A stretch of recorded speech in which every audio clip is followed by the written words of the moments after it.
અમરેલીમાં ખાણ ખનીજ વિભાગ દ્વારા કાર્યવાહી કરવામાં આવી છે। સરમબડા ખાતે ખાણ ખનીજ વિભાગે દરોડા પાડ્યા।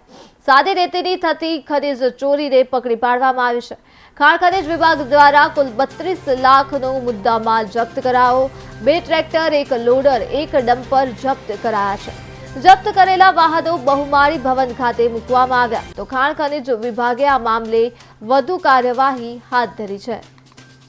ગત તારીખ 26/11/2024 રોજ અમને ખાનગી રાહે બાતમી મળેલ હતી કે સરમબડા તાલુકો જિલ્લો અમરેલી ખાતે સાદી રેતી ખનીજનું ખનીજ ચોરી થઈ રહેલ છે।